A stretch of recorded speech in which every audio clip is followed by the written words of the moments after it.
Hi guys, this is Rohit from Two Brother Vlogs, and I have a friend of mine with me.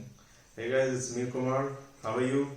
So just to give an insight of today's video, it's going to be an educational session here regarding pilot training. I am a pilot with Alliance Air, which is a fully owned subsidiary of Air India. And I am working with Indigo Airlines. So in today's video, we're just going to give you a brief introduction on how to become a pilot for any airline working in India.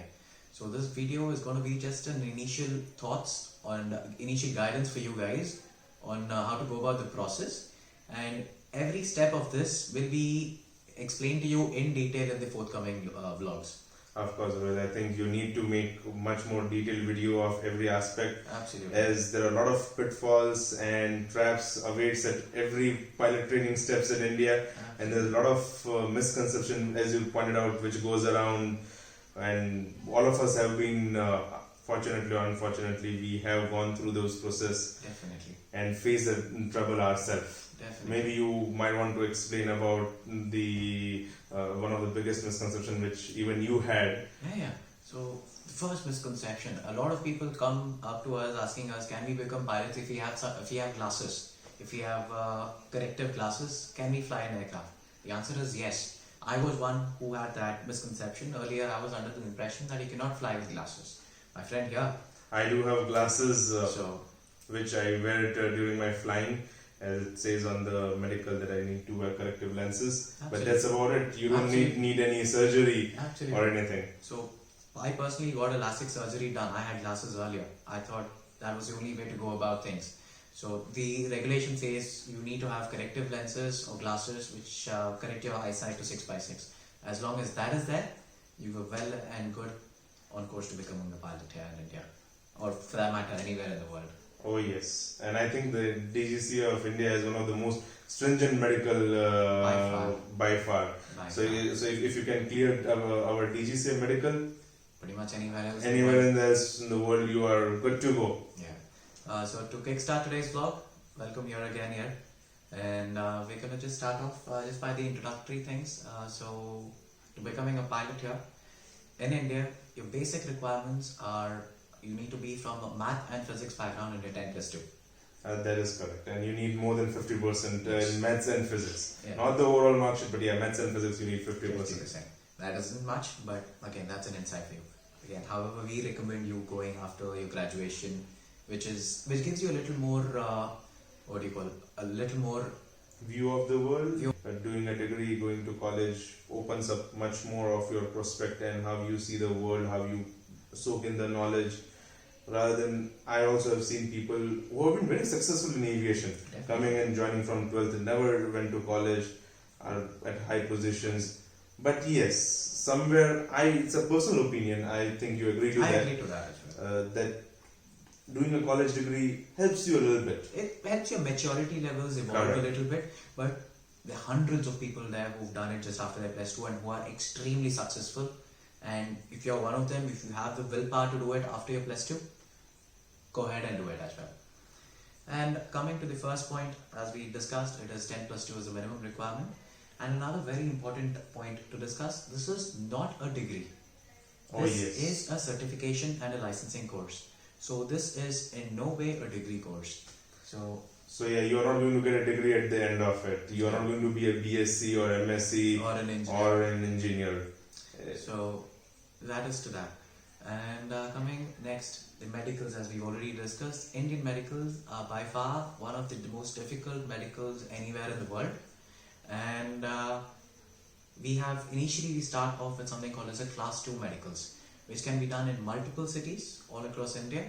And once you get done with that, you have to send across the file to the governing body, and they issue the class 2 medical certificate, which takes about 45 days to 60 days based on the number of applications which the government Yes, of has approximately. And following which you go ahead with the Class 1 appointment and get your initial class 1 medical done. Of course, we'll discuss that in future videos. Yes. We'll make a proper video just about how to go and do class 1 medicals. because that's a very lengthy process in itself. You have a lot of tests, and it is highly recommended you do your class 2 and class 1 medicals before you start your flying. We personally know of a few cases where people have finished their flying, spent a ton of money, and come back to India and unfortunately couldn't pass their medicals for various personal reasons. So unfortunately they were not fit to fly in India, which pretty much ended their career in aviation then and there. So it is very highly recommended, or I'd say it's a must to do your class 2 and class 1 medicals before you're stepping foot into any aircraft. And also, Rohit, I would like to mention to our viewers that it's more important that to know for them that it's going to be every year they need to go for the renewals. Yes. So they need to be in a good physical shape. Absolutely. Not saying that six-pack bodies or abs are hitting the gym, but overall Physical mentally, and fitness and mental fitness. fitness is at It's most very important. required. The flight training, how many Oh. hours do we need? How much money do we spend in that? That's another very important question which everybody asks. Money, a big question. Big buddy. question. Money come later. For now, the amount of flying you need as a trainee pilot. So, on various countries have various regulations, but in India, bare minimum you require is 200 hours to get your CPL issued, which is your commercial pilot license. Different countries have different norms. Both of us did our initial trainings in US, so we had to do 250 hours. If you go to Australia, Canada, they have all the Again, slight Slight tweaks. tweaks in between. Again, the changes are between 180 hours to 250 hours. Yes. Whichever country of the world you fly from, and that is about the amount of flying you require. That depends on where you do it from. The amount time frame also varies, and this is not like a college course where you're gonna take 1 year or 6 months or 2 years to finish a certification. It depends on how good you are at this skill of yours. So if you're a better pilot, if you're good at your studies, you can finish it much faster than the guy who's sitting next to you or the other guy who might be much faster than you based on Oh, yes, all of these course. varying factors. It all depends upon even the dedication, and sometimes there are things which are beyond your control. Something like weather. Weather as a training pilot plays a very huge important role, which is completely not in our hands. Yes. That if you go to places like Canada and all, you cannot fly in the winter, too much of snow. Too much of snow. You don't do pilot training with snow-related runways. Absolutely. Not a That- great idea to do also. So when to go about for your training also plays a very important factor on where to do it from.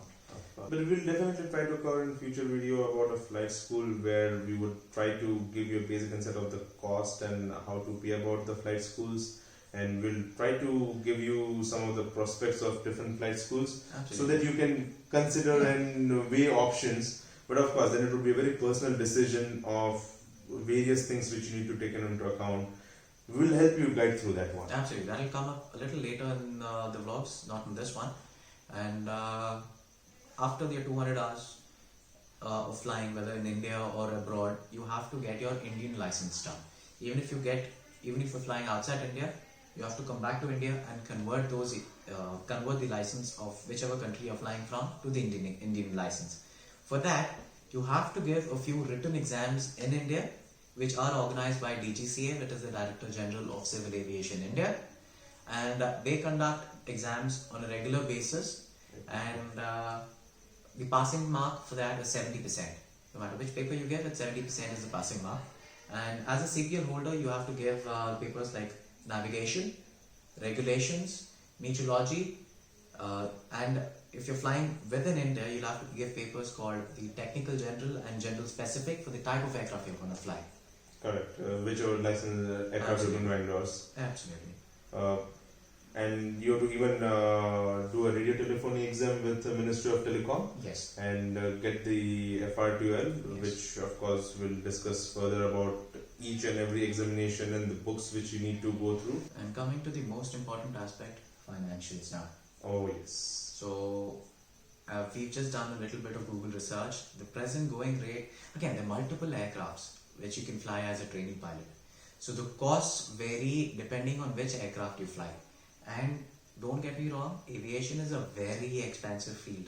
So before getting into it, make sure your financials are strong. In place, In you place. have accounted for all. Absolutely. It's So- a capital intensive course. Very capital. It's not like going through an engineering 5 years. So the cost varies per hour as you Absolutely. just mentioned. It varies per hour, it varies per school, it varies per aircraft, and there are multiple factors. Even in a particular flight school, if you're going, The rates may vary depending on the season, depending on the time of day you take the aircraft as well. That might be multiple factors which can affect the cost of your training. So if you ask somebody a particular how much will it cost question, it varies. The aircraft I flew is a little different to what he flew. Both of us spent different amounts for flight training. And coming to the rates, the flight schools will give you estimate on how much it's going to cost you for your flight training, but which according to us is not very accurate. Yes, it has a lot of pitfalls. Yeah. It's like when you go and buy any of the insurance or any of the car, you go to buy a Polo, it will put an asterisk mark of 5 lakhs. But then once you start buying and the on-road tax and everything, you end up paying 8 lakhs. Absolutely. So that's something what people can relate to buying a car, how the hidden charges keep adding up. So you need to be mindful about that, and we'll definitely guide you through how to calculate those estimates to get to the ballpark figure. And also again, regarding all these pitfalls as totally speaking, there are a lot of hidden charges which are not known to anybody who's coming from a non-aviation background. Both of us, our families are not from aviation. Both of us are first generation aviators. So unfortunately, both of us fell in a lot of those pitfalls, and We learned it the hard way. we learned absolutely. And this video is actually in a way to guide you guys so that you can miss most of those pitfalls. I won't say that you'll avoid all of them. Yes, so you can learn from our mistakes. Yeah, That's the word. Yeah, exactly. Hopefully, you can learn from our mistakes. And have a very smooth, streamlined flying experience Absolutely. where you don't get stuck up and you feel like you're fighting against the tide. And one more important thing, Rohit, which I would like to bring to our viewers is that unlike other jobs where you do your degree, where you do your education, you go for the job and you are presented with a job offer letter and you start getting paid on the first month. In aviation, It is you need to yeah. do your type rating again. Yeah. What is type After rating? getting a job, Yeah, yes. So after getting a job, type rating is basically training on that particular aircraft which you're going to fly. The first job, type rating, you'll have to pay for it yourself. There's no company in India or anywhere which will sponsor your type rating. unfortunately, yes, that's been a trend That- which yeah. has been set in India, but that's what That's the what- situation market is right now. Yeah. Back in the days, 15 years back, there were airlines who were sponsoring those and you were signing bonds for that.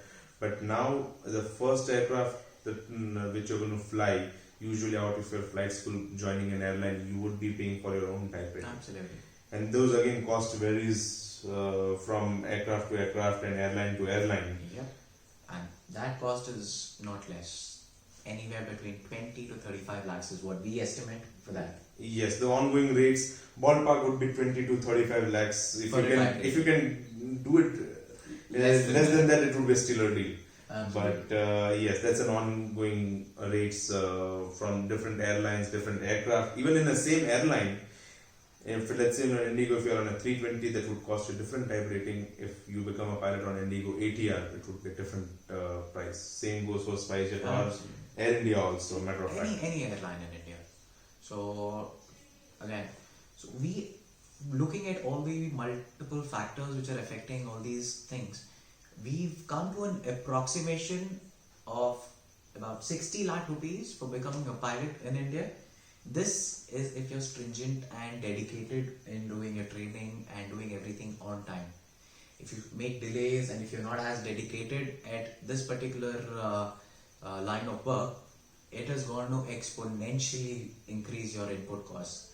So looking at few variables, we've come to an approximate cost of about 60 lakhs, but that is only if you're extremely dedicated, vigilant, Yes. and if you don't fall in any of the pitfalls which we were mentioning you about. And yeah, bro, there have been cases which I have seen that people were able to do it in 50, 55 lakhs. But then, of course, there are a lot of things which are going in for them. Sometimes you, coming from a city where you don't have a flight school and you are staying at a different place, you are going abroad, those flight tickets add up. I know a friend of mine who were able to do it at 55 lakhs, 53 lakhs. But he was lucky one, he was staying in a city, he had a flight school. From the same place, he went to Delhi, stayed with his brother, did his type rating in there. So those costs came down. But of course, it doesn't work out that way for each and every one of us. Absolutely. So that's why we say it's a ballpark figure of around 60 lakhs, which should take care of the entire flight training. It's not a very hard figure that we say, okay, if you don't have 60 lakhs, you can't do it, or if you have 60 lakhs, of course, you would be able to do it. It's a ballpark figure, guys. Absolutely, absolutely. So again, as we were promising you, all these steps, which flight school to select, where to go for your flight training, which part of the world, all these will be spoken in detail in the upcoming videos. Yes. And again, each video will be about one specific topic so that it won't be extremely long. So we can go in a depth on every Topic, yeah. If you talk topic. about 5 to 7 minutes regarding each topic, let's say your medicals, your examinations, your DGCA, what is DGCA, all these topics, each topic we'll give a specific dedicated vlog for that. Whichever day we are both free together, we'll sit and talk to you guys regarding that. That will definitely give you a little bit of insight if you're not from the aviation background. Not saying that you're going to learn everything from us. Yes, it's But not going to be possible also. That is impossible. But any which way we can be of help, we will definitely. And if you have any questions, please, you can message me on Instagram. It And would be nice if you can even drop your questions below in the comments, and we'll try to cover in the particular videos. We might not be able to answer each and every comment, but we'll definitely try to cover those questions in the future videos on that particular topic. Let's say if there's a question about medical, when we do medical, we'll make sure that those points are covered. absolutely, absolutely. This is going to be a continuous process, guys. So we'll definitely try to cover different aspects of flying. But first of all, we thought that we'll start the channel with about how to go and become a pilot. And there will be, of course, pros and cons of this field we would describe in the future videos. Definitely. And we'd like to do about that. Every field has got its own, it's always saying, right? Grass is always greener on the other side. Oh, yes. So again, this video is about getting these 3 stripes on your shoulder. Hopefully we see you in the air someday. Thank you again for choosing into us.